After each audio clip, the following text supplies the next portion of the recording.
paglilinaw sa mga mag-iibon sa pag-aalaga at sa pagbebenta. At ganun din po, sagutin natin yung mga katanungan ng ating kahabi. Mapagpalang araw mga kahabi. Kung bagong viewers ka sa channel nito, ay humingi ako ng favor. Please subscribe my YouTube channel, Olen Avery at iba pa. So, ganun din po yung katanungan ng ating kahabi na si Magdaleno Serrano.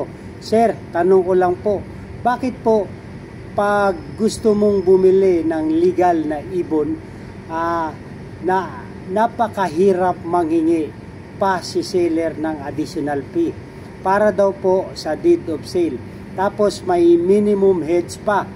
Gusto ko po sana bumili ng Golden Pinches na isang pair. Ang sabi po ng seller, minimum of 10 heads daw at 5K para sa deed of sale. Pagkaganyan po, sino ang may gustong mag-alaga ng legal na ibon? Mapilitan na lang talaga bumili ng mga nasa pet shop or pet tiangge. Sana mapaliwanagan nyo po, sir. Thank you. So, shoutout po sa iyo, Magdaleno Serrano. So, sa topic natin ito, sa paglilinaw sa mga mag-iibon, sa pag-aalaga at sa pagbebenta. So, mga kahabi, tayo bilang isang CWR holder or bilang breeder or bilang wildlife farm permit holder ay meron tayo kanya-kanyang batayang pansarili. Sa pagbebenta po kasi hindi ito general, pangsarili po ito dahil tayo ay merong pinapahintulutan ni DNR. Yun po yung ating pinanghahawakan. So kung gusto nyong bumili ng ibon kahabi at nahihirapan kayo, so meron kasing mga, halimbawa ko mga kahabi, meron tayong tinatawag na backyard breeder, meron tinatawag na small scale farming, merong large scale farming. Ito na yung mga malalaking mga breeder sa Pilipinas. At meron tayong tinatawag na seller at reseller at merong mga distributor ng mga ibon. So ano yung connection nito sa tanong mo? So bawat seller kahabi ay ang seller at ang distributor at ang reseller ay nangungumisyon lamang po yan mga kahabi. Hindi sila mismo yung nag-aalaga o yung nag-breed ng ibon. So pag pinasok nila ang reseller, distributor, meron si large scale farming, ito yung mga wildlife farm permit holder, ay mayroon silang minimum na kukunin mo sa kanila para magkaroon ka ng commission o yung discount o yung percentage para ka namang kumita. So si seller ang gagawin, bilang ikaw ay buyer, ay uobligahin ka na kumuha rin sa kanya ng minimum para pag kumuha naman siya doon sa wildlife farm permit ay magkakaroon naman siya ng komisyon. Ito yung tinatawag na middleman. So, kahabi, kung nahihirapan kayo sa inyong usapay ng ni seller, ay marami pa naman tayo mga kahabi na mga makakausap regarding sa inyong nais. So, kung gusto nyo lamang po na isang pares na Golden Pinches, ay maghanap tayo ng mga breeder na nag-issue ng documents, nag-issue ng papel na nagbibigay din ng isang pares na Golden Pinches. So, meron din pa kahabi senaryo na yung ibon ay iba ang presyo sa papel. Merong ganong senaryo, merong ganon ng mga breeder. Pag nag-usap kayo ay regarding lamang po sa presyo ng ibon. Ngayon, kung gusto mo lang may papel, mayroon pong additional fee. Katulad di halimbawa ko, nung kumuha ako ng isang species na black-headed guy, ang presyo po nito ay nagkakalaga ng 35,000. Sa ibon pa lamang po. Ngayon, hindi pa po kasama dyan yung gender. Yung DNA ay 500 pesos at yung permit ay 500 pesos. At hindi pa rin po kasama doon yung transport o yung paghahatid ng ibon. So hanggang farm lamang po yan. So yun po, Depende po yan sa usapan ninyo. So, nagkakalaga yung nabili kong black-headed guy ay nagkakalaga siya ng 35,000 plus 1,000 para doon sa papel at sa pag-DNA ay umaabot ng 36,000. So, ganun po kahabi. So, ito yung paglilinaw natin sa mga kahabi natin sa pag-aalaga at sa pagbebenta ng ibon. At sa pagbibili rin po, sa pagbibili ng ibon. May mga usapin kasi kahabi na hindi pare-parehas ang kalakalan. Dapat ay inuunawa natin at nakikipag-usap tayo ng ayos kung ano yung mga kondisyon or ano yung transaction ninyo hanggang sa mapagkasunduan ninyo yung inyong nais. So yo, hope mga kahabi, Magdaleno Serrano, ay hope ay meron kayong napulot na kahit konti or nalinawan kayo sa pagbibili ng ibon. So ganun po kahabi, sa pagbebenta po ay hindi po pare-parehas ang proseso sa pagbebenta. At ganun din po sa mga nakaka-transaction natin na mga breeder, reseller or yung middleman kung tawagin. Okay po, so ganun din po yung katanungan ng ating kahabi na si Glenn Espino. Good PM sir, may mga CWR holder na gustong maramihan ang kunin bago ka bigyan ng deed of sale. Kasi sa sinasabi mo sir, basta pag nag-acquire ka sa isang breeder, dapat kasama na ang papel. Di po ba?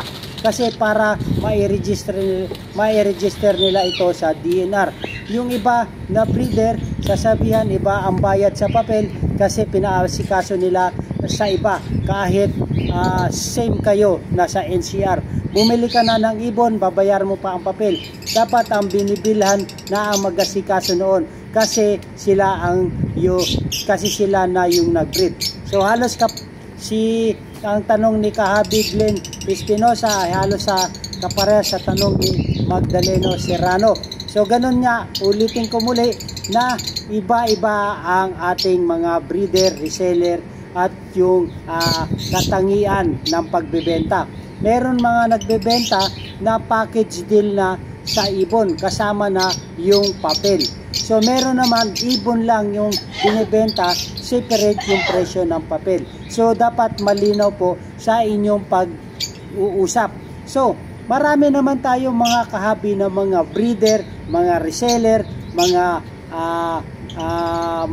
wildlife farm permit na maghanap lamang po tayo na mapagkakasunduan ninyo sa inyong transaction. So kahabi, mga kahabi natin dyan, mayroong mga pang-out na Golden Finches na pwede ang isang pair with papers, ay pwede nyo pong kontakin si Magdaleno Serrano para makatulong naman po tayo sa kanya. Ganon din po kay kahabi Glenn Espinosa. So gusto niya rin bumili ng ibon, ngunit ayaw niya ng maramihan kasi ang nakausap niya ay maramihan ang gusto at separate pa yung papel. So sa lahat naman ng transaction natin kahabi ay nasa mabuti namang pag-uusap yan hanggang sa magkasundo kayo. Ngayon kung hindi kayo nagkaigi sa inyong pag-usap, marami tayong mga kahabi na pwede natin pagtanungan regarding po sa pagtatransaksyon natin para malinawan tayo sa mga pagbebenta, sa pagbibili ng ibon. So ganun yan po kahabi. Huwag nating gawing komplikado yung ating transaction. Dapat ang pasukin natin yung ating nakakahiligan sa pag-aalaga ng ibon. Dahil ang iba nating mga kahabi ay ginagawang negosyo na ito. Instead na hobby o hobbyist lang ay nagiging nakalakala na ng negosyo itong pag-iibon. Ginagawa ng negosyo. So yung maliliit nating mga mag-ibon ay naaapektuhan din. So dapat tayo ay bilang isang kapwa mag-ibon ay gawin nating makatarungan lang din po yung ating mga ginagawa sa ating mga kapwang mag-ibon. So yun lamang po mga kahabi ang ating maisasagot regarding po sa katanungan ng ating kahabi na si Glenn Espinosa. So ganun din po sa paglilinaw sa mga mag-ibon, ganun din po yung katanungan ng ating kahabi na si gitarista na kumakanta. Good day sir, tanong ko lang, bakit ang dami kong nakikitang nagbebenta ng iba't ibang ibon sa Bukawi, Malabon, Angeles, Grotto at sa iba't ibang lugar? Nagbablog din yung mga ibang nagbebenta, bakit hindi sila nahuhuli? So yun na nga po yung ating napapansin sa mga karatig bayan natin. So sa inyong mga nabanggit na mga lugar ay lantaran po ang kanilang pagbebenta. Pero wala po tayong authority para questionin ito, pero meron tayong comparison. Pwede natin silang kumpara sa nangyayari sa realidad. Yung mga hinuhuli na mga entrapment operation, nahuhuli sa mga illegal trading. So ito ay lantaran at Tianggian pet market, ay bakit nga ba hindi sila nahuhuli? So ang isa lang ang ibig sabihin niyan ay nandyan si Eddie para magprotekta sa kanila. Sino si Eddie? Eddie siya. Ang kasama pa ni Eddie si Patty. Sino naman si Patty? Di pati siya. Kaya hindi sila nahuhuli dahil nandyan si Eddie at si Patty para protektahan yung nabanggit na Tianggian sa nabanggit din yung lugar. So ang maganda niyang kahabi ay gawin nating legal yung ating pag-aalaga. So sa kanila ay kung hindi man sila tumatalima, sumusunod, ay hayaan na natin ang mga kawani ng gobyerno na din naman ang kanilang tungkulin at yung kawani ng DNR nung kanilang pinatutupad na rules and regulation at yung batas ng RA 9147. Kung sincero sila, andito na, nabanggit na ng ating kahabi yung lugar na pinagdadausan ng mga pagbebenta ng mga tiangge. So sila na po ang mayroong tumugon sa ganitong sitwasyon. So hopefully gitarista na kumakanta ay makarating ito sa kinaukulan at mapansin ang inyong katanungan. So maraming po salamat at ganoon din po sa kahabi natin si Bismarck Villanueva. Paano kung gusto ko magbawas ng ibon ko at ibenta para may pambili ng patuka ng ibon? Alam mo naman kung gaano kabilis magpadami ng parakit at magpadami na sila lakas na nila sa patoka. So shoutout po sa iyo Bismarck Villanueva. So sa paglilinaw po sa mga mag-iibon dyan, so nasa sa inyo po yan mga kahabi. Kayo po ang may karapatan dahil kayo po ang nag-aalaga. So kung gusto nyo magbawas ng ibon at magbenta, nasa sa inyo naman po yan. So sinasabi nyo, dinadahilan nyo lamang po ay pambili ng patoka. Wala po tayong question dyan. Ang concern lang natin, kung matsempuhan tayo ng mga maritime police, ay doble ingat na lang po tayo. So yun lang po naman yung ating concern. So mas maganda kung magagawa natin ng legalidad yung ating pag-aalaga, mas mainam. Kung nahihirapan naman po kayo, so harapin na natin yung consequence na maaari or posibilidad na mangyari sa atin. Huwag naman sana. Yun lang po ang ating panawagan. So kung marami na kayong ibon, gusto nyo magbenta, so be it, magbenta kayo para meron kayong pambili ng patuka. So yan lang po ang ating mapapayo, Bismarck Villanueva. Kung mayroon pa kayong gustong karagdagan tanong, ay sumangguni kayo sa pinakamalapit na DNR na nasasakupan ninyo para madagdagan ng kasagutan ang inyong katanungan. So sa atin lang, sa paglilinaw, kung maaari, gawa natin ng pagliligal yung ating pag-aalaga. Dahil si DNR, ayon niyang pahintulutan talaga ang mag-possess tayo or mag-alaga ng mga buhay ilang na hindi napaparehistro sa DNR. So yun lamang po mga kahabi ang ating talakayan sa topic na to, sa mga paglilinaw sa mga mag-iibon at sa pag-aalaga, sa pagbibenta at sa pagbili ng ibon. Dahil para sa ating mga kahabi, kung bakit nga ba ganun ang nangyayari, na bukod ang presyo ng ibon, bukod pa ang presyo ng papel or mga dokumento. So marami tayo mga kahabi dyan na nagbibigay na ng package. So hanap-hanap lamang po tayo kung saan kayo lugar, Kahabi Magdaleno Serrano, Kahabi Glenn Espinosa. Kung maaari, commentin nyo para pwede ko kayong ma-recommenda sa malapit sa inyong lugar para hindi na masyado malaki ang gastos sa pagta-transport ng ibon. So hope itong content natin nakatulong tayo sa mga katanungan nating Kahabi para sa paglilinaw sa ating mga kapwa mag-ibon. At sa mga papasok sa larangan ng pag-ibon, alamin po muna natin ang mga rules and regulation, guideline and policy ng DNR para sa bandang huli ay hindi po tayo mahihirapan. So last but not the least, ang katanungan nating Kahabi na si Francis, Sir, pag CWR lang, hindi mo pwede magbenta ng San Kunyor? Kahabi Francis, shoutout po sa iyo. Yes po Kahabi, pag tayo po ay CWR holder, hindi po tayo pwede magbenta ng San Kunyor. Ngunit pwede tayo mag-alaga, magparami ng San Kunyor.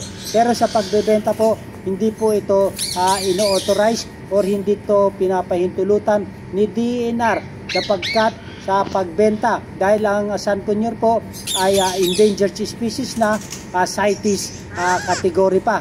So wala po sa pahintulot ng DNR sa bilang isang CWR. Dahil ang CWR lamang po ang pinapahintulutan sa atin yung non-threatened at non-CITES category. So yung San Kunyor po ay hindi po pinapahintulutan bilang isang CWR holder ang pagbibenta ng San Kunyor. At sa pagbibenta ng mga ibon Kahabi bilang isang CWR holder, yung mga progenies lamang po or yung mga paanak ng naparehistro nating mga ibon na non-threatened, non-CITES species. So, hope mga Kahabi, meron tayong mga kahit na maliliit na bagay na nalilinawan sa ating pag-aalaga at sa ating mga kapwa mag-ibon sa pag-aalaga, sa pagbebenta at sa pagbili ng ibon. At kung nagustuhan ito mga Kahabi, ay humingi ako ng favor, please subscribe my YouTube channel, Olen Every at iba pa. At nais ko pong i-shoutout ang ating mga Kahabi na patuloy sumusuporta sa ating munting channel. Shoutout po sa inyo sa mga silent viewers at sa Kahabi natin na si Joey Asuncion. Shoutout po sa inyo. Si Kahabi Jericho Samcanete. Shoutout po. Si Kahabi Tari Ale, my friend. Shoutout to you. Si Kahabi Alvin Reyes. Shoutout po sa iyo Kahabi. Si Kahabi Nel Patrick Galano Lacerda. Shoutout po Kahabi. Si Kahabi Daniel Ivan Bernales. Shoutout po. Si Kahabi Tuskar. Shoutout po sa inyo. Si Kahabi Jeffrey Rivera Palacio. Shoutout po. Watching from Ginubatan. Sa lahat po ng mga mag-iibon sa Ginubatan, shoutout po sa inyo. At maraming po salamat sa suporta Kahabi Rivera Palacio ng Ginubatan.